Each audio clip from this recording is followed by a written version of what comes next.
শুরু করছি ইলমা বেহরোজের উপন্যাস আমি পদ্মজা। আপনারা যদি এই উপন্যাসের আগের পর্বগুলো না দেখে থাকেন তাহলে এই ভিডিওর এন্ড স্ক্রিনে সম্পূর্ণ প্লেলিস্টটি পেয়ে যাবেন। সেখান থেকে ক্লিক করে আপনারা বাকি পর্বগুলো দেখে নিতে পারবেন। চলুন উপন্যাসের পরবর্তী অংশ শুরু করা যাক। সারা বাড়ির কাজ শেষ করে হেমলতা ক্লান্ত পায়ে হেঁটে ঘরে আসেন। মুর্শেদ সবেমাত্র শুয়েছেন। হেমলতা বিছানার এক পাশে কাত হয়ে শুয়ে চোখ বন্ধ করেন। মুর্শেদ হেমলতার দিকে ফিরে ধীর কণ্ঠে বলেন, ধানের মিলটা পাইয়া যাইতেছি। মুর্শেদের গলা দুর্বল হলেও খুশিতে চোখ চকচক করছে। হেমলতা মৃদু হেসে বললেন, মাতব্বর কি যৌতুক দিচ্ছেন? মুর্শেদ হেসে বললেন, সে কইতে পারো। সে আমারে কি কইছে জানো? কি কইল? শোনো মুর্শেদ। আচ্ছা আগে শোনো, আমি কিন্তু শহরের ভাষায় কইতে পারুম না, আমি আমার গ্রামের ভাষায় কইতাছি। হেমলতা মুর্শেদের কথা বলার ভঙ্গি দেখে আওয়াজ করে হাসলেন। বললেন, আচ্ছা যেভাবে ইচ্ছে বলো। মুর্শেদ খ্যাক করে গলা পরিষ্কার করে বললেন, কইল, শোনো মুর্শেদ, তোমার এই মোড়ল বাড়ি হইতাছে একটা বিল, যে বিলে একটাই পদ্মফুল আছে। এই পদ্মফুলটার জন্যই এই বিলটা এত সুন্দর, আর আমি সেই পদ্মফুলটারে তুইলে নিয়ে যাইতাছি। এই বিলের পদ্মফুলটার চেয়ে দামি সুন্দর আর কিছু নাই, তাই আমার আর কিছু লাগবো না। বিনিময়ে আমি এই খালি বিলটারে ধানের মিল দিয়ে দিলাম। বুঝলা লতা? মাতব্বর মানুষটা সাক্ষাৎ ফেরেস্তা, মন দয়া সাগর। হেমলতা বললেন ছোট করে। পুনরায় বললেন, একটা কথা। মোর্শেদ জিজ্ঞাসু ইশারা করেন ভ্রু উঁচিয়ে। হেমলতা উঠে বসেন। বললেন, লিখনকে মনে আছে? সে বিয়ের প্রস্তাব দিয়েছিল তোমাকে? মোর্শেদ লেশ মাত্র অবাক হলেন না। দায়সারাভাবে বললেন, এতদিনে জানলা? আমি মনে করছি কবেই জাইনা ফেলাইছ। আমি তো আর সব জানতা নই। আমাকে বলনি কেন? বললে কি হইতো, সেরি বিয়া দিতা। আর সেরারা নায়ক, কত সেরির লগে ঘষাঘষি করে, সেরিগুলাও নষ্টা। নষ্টাদের সাথে চলে এই সেরায়। মুখ খারাপ করো না, ছেলেটার মধ্যে আমি তেমন কিছু দেখিনি। তুমি আমাকে জানাতে পারতে। নিশ্চিন্তে ছেলেটা সুপাত্র। বর্তমান পরিস্থিতি স্বাভাবিক হলে সে মা বাবা নিয়ে আসলে আমি ফিরিয়ে দিতাম না। থাক এসব কথা, এখন বলেও লাভ নেই। পদ্মজার মন স্থির আছে। পরিস্থিতি ভাগ্য সেখানে নিয়ে যাচ্ছে, সেখানেই গা ভাসিয়ে চলুক। ঘুমাও এখন। ভোরে উঠে গোলাপ ভাইয়ের বাড়িতে যাবা। কত কাজ বাকি। বাড়ির বড় মেয়ের বিয়ে কি সামান্য কথা? হেমলতা একা কথা বলতে বলতে অন্যদিকে ঘুরে শুয়ে পড়েন। কিছু সময় ব্যবধানে ঘুমিয়েও পড়লেন। সকাল থেকে পূর্ণার দেখা নেই। পদ্মজা পূর্ণাকে খুঁজে বাড়ির পেছনে আসে। পূর্ণা সিঁড়িঘাটে বসে উদাস হয়ে কি যেন ভাবছে। পদ্মজা পা টিপে হেঁটে আসে। পূর্ণা বোনের উপস্থিতি টের পায়নি। পদ্মজা পূর্ণার পাশে বসে, তবু পূর্ণা টের পেল না। পদ্মজা পূর্ণাকে ধাক্কা দিল। পূর্ণা চমকে তাকালো। বুকে ফু দিয়ে বলল, ভয় পাইছি। উদাস হয়ে কি ভাবছিস? কিছু না। আবার ওইসব ভাবছিস? কতবার না করলে শুনবি বলতো? পূর্ণা নত যেন হয়ে রইল। ক্ষণকাল পার হওয়ার পর ভেজা কণ্ঠে বলল, নিজের ইচ্ছায় মনে করে কষ্ট পেতে আমার ইচ্ছা করে না আপা। মনে পড়ে যায়। চেষ্টা তো করবি। আর ভুলতে হবে এমন তো কোনো কথা নেই। এছাড়া অমানুষগুলো তাদের শাস্তি তো পেয়েছেই। পূর্ণা চোখের জল মুছে আগ্রহ নিয়ে বলল, আম্মা 3 জনকে কি করে মারলো আপা? জানি না। জিজ্ঞাসা করবা আম্মাকে? পদ্মজা ভাবল, এরপর বলল, করব। আজ না, অন্য একদিন। বিয়ে করে তো চলেই যাবা। পদ্মজা অভিমানী হয়ে তাকালো পূর্ণার দিকে। বলল, আর কি আসবো না? ফিরে যাত্রা আছে। আবার এমনিতেও আসবো, কয়দিন পর পর। তাহলে কালাচাঁদের সাথে বিয়েটা সত্যি হচ্ছে? তুই কি মিথ্যা ভাবছিস? পূর্ণা বিরক্তিতে কপাল কুঁচকে ফেলল। বলল, লিখন ভাইয়ের জন্য কষ্ট হচ্ছে। লিখন নামটা শুনে পদ্মজা অপ্রতিভ হয়ে উঠল। নিজেকে অপরাধী অপরাধী মনে হচ্ছে। তাই প্রসঙ্গ পাল্টাতে বলল, ওনাকে পছন্দ না তাই কালা বলিস। ঠিক আছে, কিন্তু চাঁদ কেন বলিস বুঝলাম না। পূর্ণা আর চোখে পদ্মজার দিকে তাকায়। তারপর যান্ত্রিক স্বরে বলল, পাতিলের তলার মতো কালা হয়ে আমার চাঁদের মতো সুন্দর বোনকে বিয়ে করতেছে বলেই কালাচাঁদ ডাকি, নয়তো কালা পাতিল ডাকতাম। আবার দরদ দেখিয়ে বলিও না, উনি তো কালা না, শ্যামলা। কথা শেষ করে পূর্ণার ঠোঁট পাকালো। পদ্মজা শব্দ করে হাসতে শুরু করলো। কিছুতেই হাসি থামছে না। পূর্ণা পদ্মজার দিকে এক দৃষ্টিতে তাকিয়ে থেকে বলল, তুমি খুব কঠিন আপা, খুব ধৈর্য তোমার, ঠিক আম্মার মতো।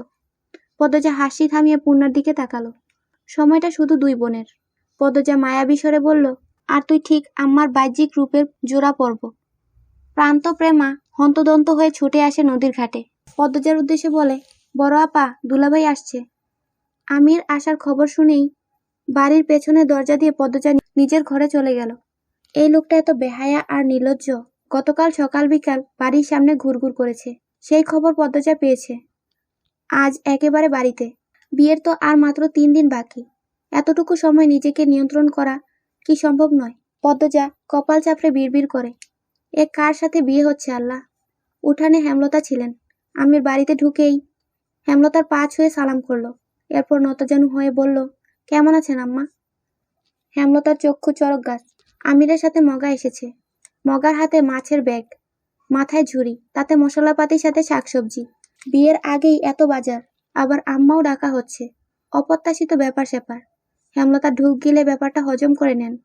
ধীরে সুস্থে বললেন, ভালো আছি। তুমি ভালো আছো? বাড়ির সবাই ভালো আছে? জি, সবাই ভালো। আমির মগাকে ইশারা করলো। মগা বারান্দায় মাছের ব্যাগ, মাথার ঝুড়ি রাখলো।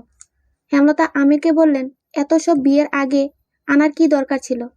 পাগল ছেলে। আমির হেসে ইতস্ততভাবে নতজানু অবস্থায় বলল, এমনি। যাও ঘরে গিয়ে বসো। আম্মা। হেমলতা চলে যেতে গিয়ে আবার দাঁড়িয়ে পড়েন। আমির বলল, আম্মা ক্ষমা করবেন, সন্ধ্যার আগে বাড়ি ফিরতে হবে। কোনো দরকার কি ছিল? আসলে পদ্মজার সাথে একটু কথা ছিল। আমির উসকুস করছে, খুব অস্থির, হাত পা এদিকে ওদিকে নাড়ছে, কিন্তু চোখ মাটিতে স্থির। হেমলতা আমিরকে ভালো করে পরখ করে নিয়ে বললেন, ঘরে আছে নয়তো ঘাটে। অনুমতি পেয়ে ব্যস্ত পায়ে হেঁটে গেল আমির। হেমলতা আমিরের যাওয়ার পানে চেয়ে থেকে ভাবেন, ছেলেটার সাথে এখনো চোখাচোখি হয়নি। সবসময় মাথা নত করে রাখে, কিন্তু কথাবার্তায় মনে হয় লাজুক নয় এই ছেলে। হয়তো গুরুজনদের সামনে মাথা নিচু করে রাখা ছেলেবেলার অভ্যাস। হেমলতা মুচকি হেসে লাহারি ঘরের দিকে এগিয়ে যান। পদ্মজার ঘরের শেষের প্রান্তে বারান্দা আছে। বারান্দা পেরোলেই বাড়ির পেছনের দরজা। আমির আসছে শুনে ঘর আর বারান্দার মাঝ বরাবর দরজায় পর্দা টানিয়ে দিল পদ্মজা। আমির ঘরের পাশে দাঁড়ালো। পদ্মজা বারান্দার দিকে। পর্দার কাপড় পাতলা, মসৃণ। আমির স্পষ্ট পদ্মজার অবয়ব দেখতে পাচ্ছে। তিরতির করে বাতাস বইছে। সেই বাতাসে পদ্মজার কপালে ছড়িয়ে থাকা চুলগুলো উড়ছে অবাধ্য হয়ে। আমির ডাকল, পদ্মজা। কেমন আছো? ভালো আছি, আপনি? ভালো। বেশ কিছুক্ষণ নীরবতা। পদ্মজা বলল, কি বলবেন বলুন। মায়াভরা চোখগুলো দেখার সৌভাগ্য কি হবে? আমিরের কণ্ঠে আকুতি, তৃষ্ণা। পদ্মজার অস্বস্তি হচ্ছে। বেহায়া মানুষ বড়ই বিপজ্জনক। সে পালানোর জন্য পা বাড়াতেই আমির হৈ হৈ করে উঠল।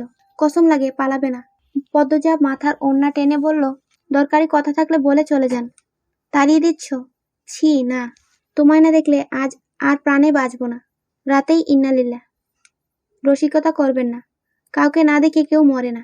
পদ্মবতীর রূপ যে পুরুষ একবার দেখেছে, সে যদি বারবার না দেখার আগ্রহ দেখায়, তাহলে সে কোনো জাতেরই পুরুষ না। একবার দেখা দাও, কসম লাগে। বারবার কসম দিয়ে ঠিক করছেন না। আচ্ছা কসম, আর কসম দেব না। একবার দেখা দাও। পদ্মজার 2 ঠোঁট হা হয়ে গেল। কি বলে মানুষটা? কসম করেই বলছে আর কসম দিবে না। আমির ধৈর্যহারা হয়ে বলল, পদ্মবতী, অনুরোধ রাখো। এইভাবে বলবেন না, নিজেকে ছোট লাগে। পর্দা সরাবো? পদ্মজা ঘামছে। বাতাসে অস্বস্তি, নিঃশ্বাসে অস্বস্তি, তবু সায় দিল। আমির পর্দা সরিয়ে খুব কাছ থেকে পদ্মজাকে দেখতে পেল। কালো রঙের সালোয়ার কামিজ পরা পদ্মবতী, কপাল অব্দি টেনে রাখা ঘুমটা। পদ্মজা চোখ তুলে তাকাতেই আমির বলল, জীবন ধন্য। পদ্মজা হাসি সামলাতে পারল না, অন্যদিকে মুখ ঘুরিয়ে হাসল। আমির বলল, এই মুখ প্রতিদিন ভরে দেখব, আর প্রতিদিন জীবন ধন্য হবে। এমন কপাল কয়জনের হয়? পদ্মজা কিছু বলল না। আমির আবেগে আপ্লুত হয়ে বলল, আমার ইচ্ছে হচ্ছে তোমার হাতে খুন হয়ে যাই। পদ্মজা চমকে উঠল, আশ্চর্য হয়ে বলল, আপনি পাগল। আমির কণ্ঠ খাদে নামিয়ে ফিসফিসিয়ে বলল, তোমার উপস্থিতি আমার নিঃশ্বাসের তীব্রতা কতটা বাড়িয়ে দিয়েছে টের পাচ্ছ? পদ্মজা দূরে সরে গেল। উফ আল্লাহ, আমি পাগল হয়ে যাব। এ কার পাল্লায় পড়লাম? জ্ঞান বুদ্ধি লাজ লজ্জা কিছুই নেই। আর মুখে আমিরকে বলল, পেয়েছি, এবার আসি। আমিরকে কিছু বলতে না দিয়ে পদ্মজা বারান্দা ছাড়ল। বাড়ির পেছনে মগাকে পেল। মগার পথ আটকে বলল, মগা ভাই। মগা সবগুলো দাঁত বের করে হাসল। বলল, যে ভাবিজান। মগার মুখে ভাবি ডাক শুনে পদ্মজা বিরক্ত হলো। কিন্তু প্রকাশ করল না। বিরক্তি লুকিয়ে বলল, লিখন স্যার কথা আপনি ওনাকে বলেছেন? উনিটা কে? আপনার আমির ভাই, যে ভাবিজান। মগার অকপট স্বীকারোক্তি। পদজা এ নিয়ে আর কথা বাড়ালো না, মগাকে পাশ কেটে চলে গেল। মগা দৌড়ে এসে পদজার পথ রোধ করে দাঁড়ালো, ফিসফিসিয়ে গোপন তথ্য দিল। আগামী 2 দিনের মধ্যে লিখন শাহ আসছে, তার বাবা মাকে নিয়ে। খবরটা মগা গত সপ্তাহ পেয়েছে। পদজার পায়ের নিচ থেকে মাটি সরে গেল। ঢুক গিলে নিজেকে আশ্বস্ত করে নিল, সে তো কথা দেয়নি বিয়ে করার, আর না কখনো চিঠি দিয়েছে। লিখন শাহ নিরাশ হলে এটা তার দোষ নয়, লিখন শাহর ভাগ্য। তবু পদ্মজার খারাপ লাগছে, অপরাধী মনে হচ্ছে নিজেকে। জীবনে আবার কি ঘটতে চলেছে, বুক ধরফর ধরফর করছে। পদ্মজা ঘাটে সিঁড়িতে বসে রইল ঝিম মেরে। মোড়ল বাড়ির আনাচে কানাচে আত্মীয় স্বজনের কোলাহল। পদ্মজা বিছানার কোণে চুপটি করে বসে আছে। ঘরে দুষ্টু রমণী আছে কয়েকজন, নিজেদের মধ্যে রসিকতা করছে, উচ্চস্বরে হাসছে। অথচ এরাই বিপদের সময় পাশে ছিল না। ভীষণ গরম পড়েছে। পদ্মজার পরনে সুতার কাজ করা সুতি শাড়ি, গরমে শুধু ঘামছে না, বমি পাচ্ছে। প্রেমা পদ্মজার পাশে বসেছিল। পদ্মজা প্রেমাকে ফিসফিসিয়ে বলল, এই বনু, আম্মাকে গিয়ে বলবি লেবুর শরবত দিতে। প্রেমা মাথা নাড়িয়ে চলে গেল শরবত আনতে। হেমলতা রান্নাঘরে ছিলেন। প্রেমা লেবুর শরবতের কথা বললে তিনি বললেন, তুই যা, আমি নিয়ে যাচ্ছি। যাক। লেবু গাছ থেকে সবেমাত্র ছিঁড়ে আনা পাকা লেবুর শরবত বানিয়ে পদ্মজার ঘরের দিকে এগোলেন তিনি। এগিয়ে দেখলেন পদ্মজা বিছানার এক পাশে গুটিসুটি মেরে বসে আছে, উসখুস করছে। ঘর ভর্তি অন্যান্য মানুষে। তিনি সবার উদ্দেশ্যে বললেন, সবাই অন্য ঘরে যাও, পদ্মজাকে একা ছাড়ো। হেমলতার এমন আদেশে অনেকের রাগ হলেও বেরিয়ে গেল। তিনি দরজা বন্ধ করে শরবতের গ্লাস পদ্মজার হাতে তুলে দিয়ে বললেন, সবসময় মুখ বন্ধ করে রাখা ভালো না। যারা বিপদে পাশে থাকে না তাদের জন্য বিন্দুমাত্র অসুবিধার মুখোমুখি হবি না। গরমে তো শেষ হয়ে যাচ্ছিস। জানালার পাশটাও অন্যরা ভরাট করে রেখেছিল, ভালো করেই সরতে বলতি। পদ্মজা মায়ের কথায় জবাব না দিয়ে এক নিঃশ্বাসে লেবুর শরবত শেষ করলো। এবার একটু আরাম লাগছে। আনলার কাপড়গুলো অগোছালো, সকালেই তো ঠিক ছিল, নিশ্চয় মেয়েগুলির কাজ। হেমলতা আলনার কাপড় ঠিক করতে করতে জিজ্ঞাসা করেন, কি নিয়ে এত চিন্তা করছিস? পদ্মজা কিছু না বলে বিছানায় আঙ্গুল দিয়ে আঁকিবুকি করতে থাকলো। পদ্মজার অস্বাভাবিকতা দেখে হেমলতা কপাল কুঁচকালেন। বলবি তো?